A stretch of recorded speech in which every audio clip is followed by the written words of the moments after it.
Alright, so this is the Oneplus Open, technically the first foldable from Oneplus. I say technically because in reality, this is their third foldable device. You see, Oneplus has a sister company called Oppo, and Oppo has a ton of experience when it comes to foldables. They've released the Oppo Find N, the Oppo Find N2, and now the Oppo Find N3. But here in North America, this is called the Oneplus Open, and I like this foldable a lot. In fact, I'll go as far as saying this is easily one of the best foldable devices currently on the market. But there are a few caveats that you guys need to be aware of, and we'll discuss all of that and more in this video. I've been feeling so small. Watch the clock ticking off the wall.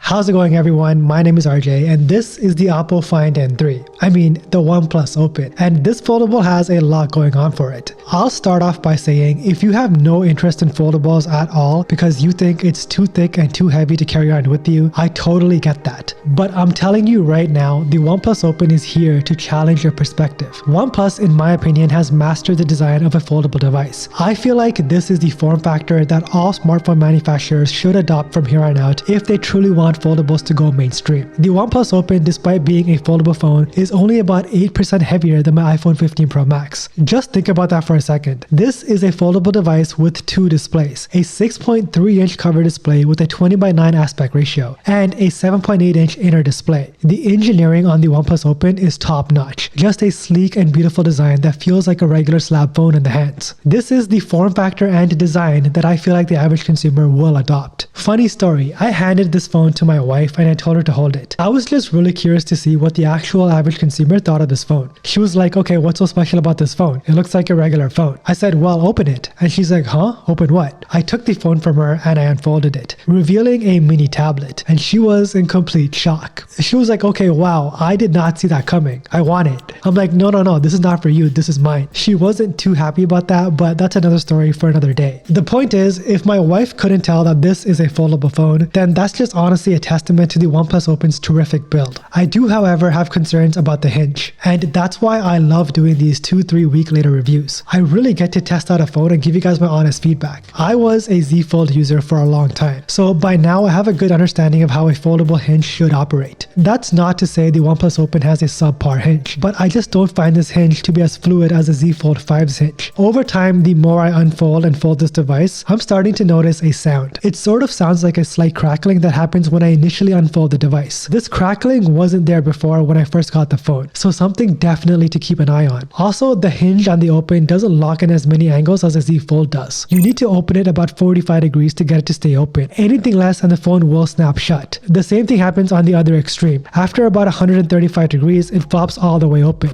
Not that this really matters since the Oneplus Open doesn't support flex mode like the Z Fold does, but just something I figured you guys should be aware of. Both the inner and the outer display on the Oneplus Open is a pleasure to interact with. This phone is sporting some beautiful OLED panels. By the way, if you guys are interested in any of the wallpapers you guys see in this video, they're all a part of my latest wallpaper pack called Soaring High, and you can find a link to all of the wallpapers showcased in this video down in the description below. The cover screen comes with a 2480x by 1116 resolution, and it is an LTPO display with a 10 to 120 Hz variable refresh rate. The inner panel sports a 2440 by 2260 resolution. It's also got a variable refresh rate from 120 Hz all the way down to 1 Hz. Now, OnePlus claims the screen brightness can hit a peak brightness of 2600 nits. That's incredibly bright, but in very bright outdoor conditions, I find myself really squinting to see the display. The screen isn't very readable, but on other phones like my Z Fold or my iPhone 15 Pro Max for that matter, I have no issues with the display brightness in very bright conditions. Consuming content on this display is amazing. That is after I changed the settings from natural color mode to vivid mode. With vivid mode on, the colors pop a lot more on the screen. You get to really immerse yourself in whatever you're watching. The colors are vivid, the contrast is great, and the blacks really pop on the inner display. Now, something many people aren't aware of is that OnePlus supports video out function via USB-C. The Pixel Fold can't do this. While the Z Fold 5 has external output support and more with Samsung DeX, the OnePlus Open doesn't offer the same utility as Samsung DeX, but the external video out feature is a nice addition, especially for someone like me who very often works on the go. With this phone, I can afford to leave my laptop behind behind and still be productive. Take a look at my portable work setup with the Oneplus Open. I connect my phone to an external monitor like this one, and I pair it with my favorite mouse keyboard combo from ProtoArc for what's effectively a desktop PC replacement. This is one of my favorite portable mouses ever made. It's a slim Bluetooth mount with an integrated USB-C hub. Yeah, you heard that right. An entire USB-C hub fits within this small mouse. It's got a USB-A port, an HDMI port, and a USB-C port that's used for PD charging up to 60 watts. And as a bonus, the dongle also acts as a 2.4 Hz wireless receiver, so you don't have to rely on Bluetooth for a lag-free experience. But if you need to, you can connect the mouse up to 2 different Bluetooth devices. The mouse uses USB-C to charge, and the buttons are extremely silent, perfect for a library or a cafe. I honestly just love the versatility of the ProtoArc mouse. And then finally, to complete the portable workstation, we have another ProtoArc product. This is a foldable, portable, full-size 105 key keyboard with a full number pad and dedicated function buttons in a compact layout as you can find. The key switches feel similar to a laptop keyboard with short travel. You can connect the keyboard up to 3 different Bluetooth devices. The keyboard can last on standby up to 6 months, and it conveniently charges via USB-C. To learn more about the ProtoArc mouse and the ProtoArc foldable keyboard, visit the links in the description below, and thanks to ProtoArc for sponsoring this video. Over on Twitter, I've been sending out tweets like this: OnePlus really made a foldable device without a crease. And this tweet is fairly accurate. With the phone all the way open, the crease practically disappears unless you manage to catch a reflection at just the right angle. It's also less pronounced when you run your finger over it than the Z Fold 5. However, I am starting to notice that with time, the crease is becoming more and more visible. Now, it's still less pronounced than the Z Fold 5's crease, but this is an interesting development. We'll see how the crease holds up a month from now. I'll definitely be revisiting this phone, so make sure you guys do subscribe. Now, regarding the battery life, it's a bit confusing. You see, I'm in Canada, and for some reason, my provider doesn't support 5G on the OnePlus Open. I know, it's the weirdest thing. I've never had this issue before with any other phone, and I've been reviewing phones now for about 2-3 years. However, my provider does support 4G speeds on the OnePlus Open, and that's the network we have to go with for the battery section of this review. On a 4G network, this is the best battery life I've ever gotten on a foldable device. With the OnePlus Open, I'm seeing anywhere between 7 to 9 hours of screen on time. That is easily the best screen on time I've ever gotten before on a foldable device, even better than what I was getting on my Z Fold 5. But once again, it's important to note that this is on a 4G network. I will be switching my provider very soon, and that provider does support 5G speeds on this phone, so I'll definitely be doing an update video in a month from now. A key strength with the OnePlus Open is the implementation of multitasking. I talked about multitasking on the Open in my previous videos, and my thoughts on it haven't changed. It's still the best multitasking experience I've ever had on a foldable. The Open canvas is so fluid and well thought out. You can actually multitask on this phone with a full screen window. This is such a genius way to utilize all of the screen real estate while simultaneously having 3 apps open. You can even set up to 9 presets and access all of your favorite combos when you want. My favorite combo is Twitter, Telegram, and Chrome. I use this combo almost all the time. I will say this though, the haptics on this phone are severely lacking. It's not good at all. Whenever I'm typing on this keyboard, it sort of feels like I'm typing on a stretched sheet of tin foil. That's the best way I can describe it. For such an expensive phone, the haptic feedback is lackluster, and that to me really diminishes the feel of the device. Now, I didn't expect the camera on the OnePlus Open to be any good, but man, they totally surprised me. All of these shots are from the 48 megapixel main lens in 10-bit color, and these to me look like some professional grade shots. The shots are a bit underexposed, but I love the look, and I feel like next to the Pixel 8, these are some of the most true to life pictures I've ever seen on a smartphone. That's been my experience thus far with the OnePlus Open. Easily the best foldable device I have ever used, with a few caveats here and there. I also do question the longevity of this device. We'll see how the Hinge holds up. Now, is the OnePlus Open worth the $2,600 I paid for it?